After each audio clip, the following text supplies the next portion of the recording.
Et si hier les températures ont avoisiné les 30 degrés, aujourd'hui ça devrait être un petit peu plus agréable pour les organismes des pilotes qui n'ont pas encore l'habitude des grandes chaleurs. Le programme c'est le même qu'hier, 9 spéciales pour les catégories élites qu'on va passer en revue tout de suite.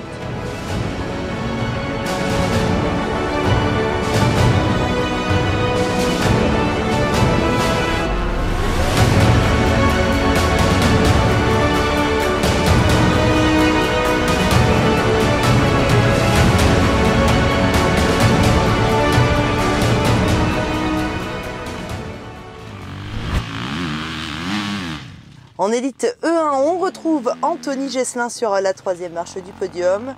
Deuxième hier, après avoir profité d'une chute de Till Declercq sur la toute dernière spéciale. Le Basque a été moins compétitif aujourd'hui puisqu'il termine à 42 secondes de la deuxième place. Il réalise sa meilleure performance dans la troisième spéciale avec le deuxième temps. Till Declercq est allé au bout aujourd'hui. Il a été très régulier, toujours deuxième, sauf une fois. Le pilote d'AFI KTM est à 30 secondes de la victoire.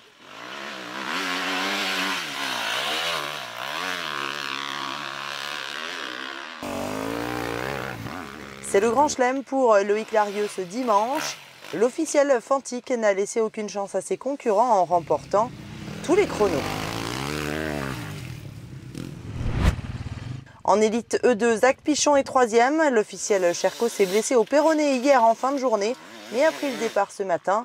Il chute dans le deuxième passage de l'extrême et prend le 11e temps seulement. Il sauve toutefois de gros points à l'issue de cette journée.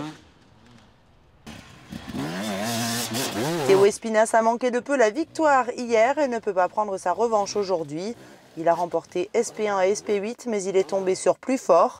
Le pilote Oxmoto est à 15 secondes de la victoire.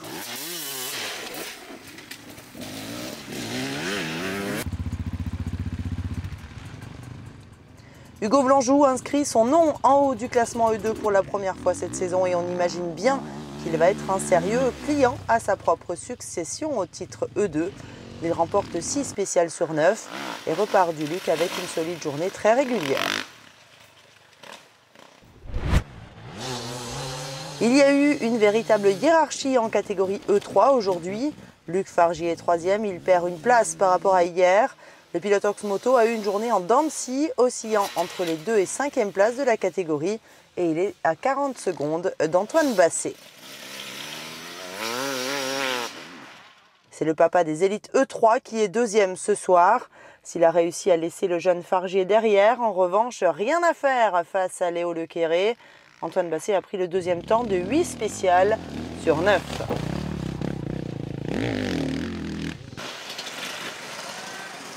Enfin, c'est celui qu'il va falloir sérieusement surveiller puisqu'il repart du Luc avec 2 belles victoires. Léo Lequéré a été impérial tout au long de la journée en signant des temps à faire pâlir tous les élites. Il s'impose avec près de 1 minute d'avance sur Antoine Basset et repart solide leader des élites E3.